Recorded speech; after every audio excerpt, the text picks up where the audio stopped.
Chegou a hora da entrevista do dia com Denise Campos de Toledo. E eu converso agora com o Bruno Martins, que é economista sênior do BTG Pactual. Bruno, boa noite, obrigada pela presença. Boa noite, obrigado pelo convite, um prazer estar aqui com vocês hoje. Bom, vamos falar de um dos destaques da divulgação de hoje. O governo central com superávit primário de 1,1 bilhão em março. O governo comemora o melhor resultado para o mês desde 2021. No trimestre, superávit de 54,5 bilhões, mais que o dobro do registrado no mesmo trimestre de 2024. Agora, é uma melhora aparente das contas públicas, porque, na verdade, o governo segurou despesas por conta do atraso na aprovação do orçamento, não teve aquela concentração de liberação de precatórios como no outro ano, a arrecadação continua crescendo. Então, ainda tem um desafio aí para conseguir cumprir a meta de zerar o déficit, tem a preocupação com a dívida pública, fiscal não tranquiliza. Não tranquiliza.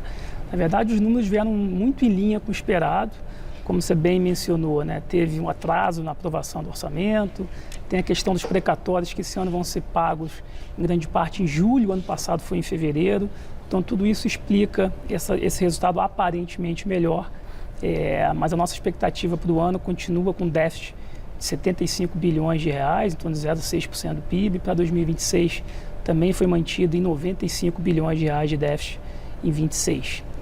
Com relação à meta de primário, como você tem, os precatórios não entram no cômputo da meta do primário, então esse nosso déficit de 75 cairia para 31 bilhões de reais, então ficaria dentro dos limites das metas do primário para esse ano.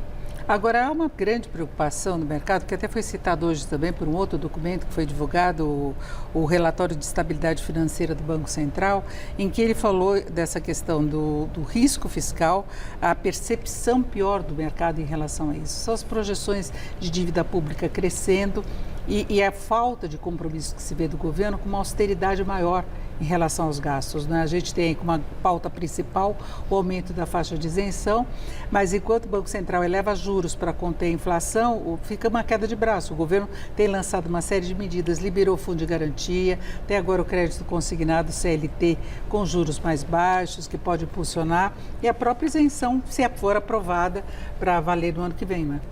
É verdade. A gente, na verdade, a atividade econômica tem surpreendido bastante. Desde 2021, a gente teve ano passado a taxa de desemprego batendo 6,1%, era inimaginável há 2, 3 anos atrás.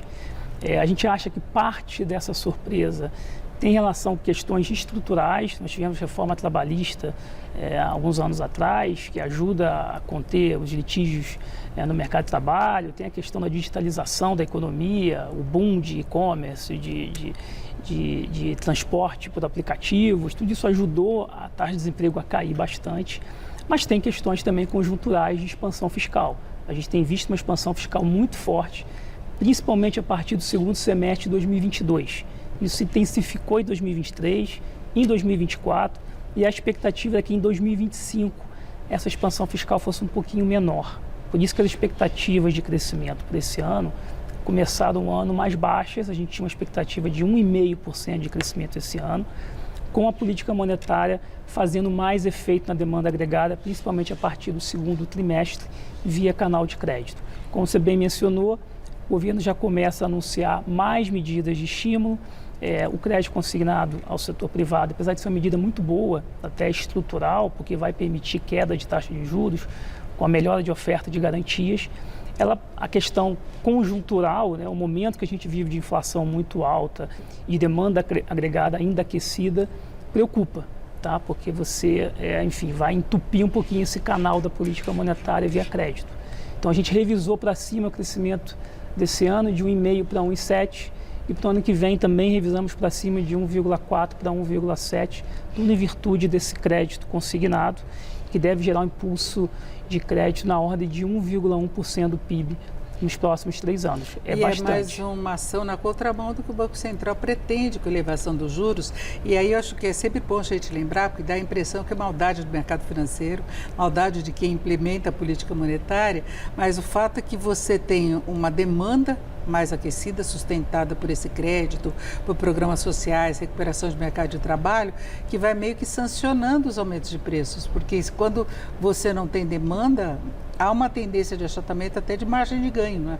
Exato. E assim, você tem esse equilíbrio no Brasil já há muitos anos, tá? Claro que em alguns momentos na história a política fiscal foi um pouquinho, ajudou um pouquinho o Banco Central, mas na maior parte do tempo a política fiscal sempre atrapalha um pouquinho o Banco Central. Então você tem esse equilíbrio de juros muito alto e o pé no acelerador do fiscal. O que isso produz? Isso produz uma economia desequilibrada, com taxa de investimento baixa, as empresas com um gasto, com despesa financeira muito alta, investindo menos, e a demanda sempre resiliente a esses juros muito altos.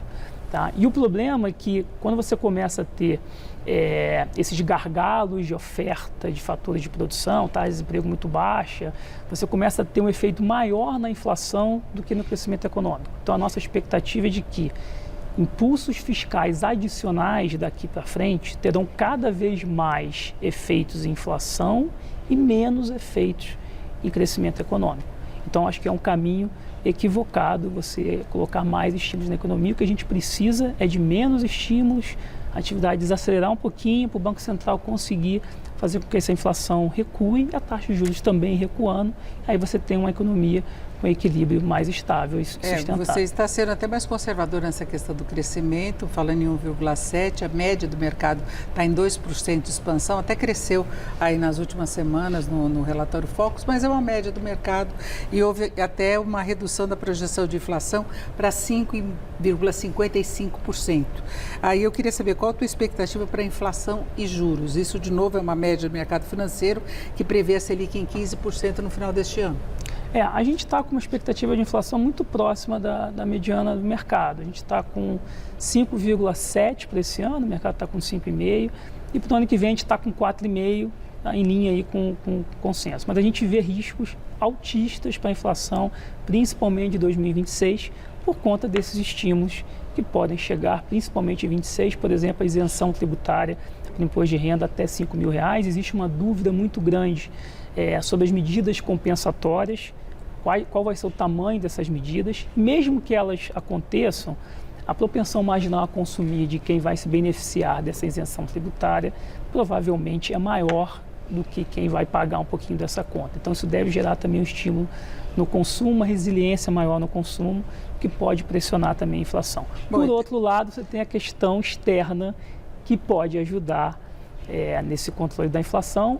Tem muita incerteza ainda, acho que é cedo, inclusive, a gente nem tem muito ao certo qual vai ser esse crescimento de tarifas implementada pelo Donald Trump, tem negociações... Nem Trump definiu ainda o que ele quer fazer exatamente. Exatamente, tá, então tem muitas negociações bilaterais ocorrendo, não tem muita dúvida no mercado sobre qual vai ser o resultado disso, mas o certo, assim, acho que o consenso é de que é uma medida desinflacionária para o Brasil. Tá? Primeiro porque... Inflacionária para os Estados Unidos. Inflacionária para os Estados Unidos. Primeiro que você tem as commodities, o mundo crescendo menos, as commodities, preços de commodities caem, então isso acaba reduzindo um pouquinho a inflação, e um redirecionamento das exportações de bens industriais da China podendo vir para o Brasil pode gerar também uma pressão deflacionária em bens industriais. Então, nesse aspecto, é um choque que...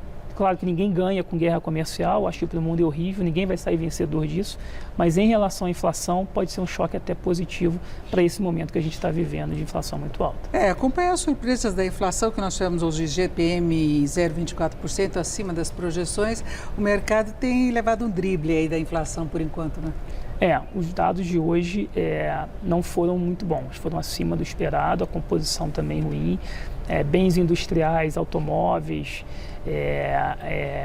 alimentos também industriais vieram um pouquinho acima do esperado, deve impactar o IPCA no curto prazo, então a gente tem que estar de olho, a inflação é algo que a gente não pode tomar muito risco, então o Banco Central tem que tomar muito cuidado.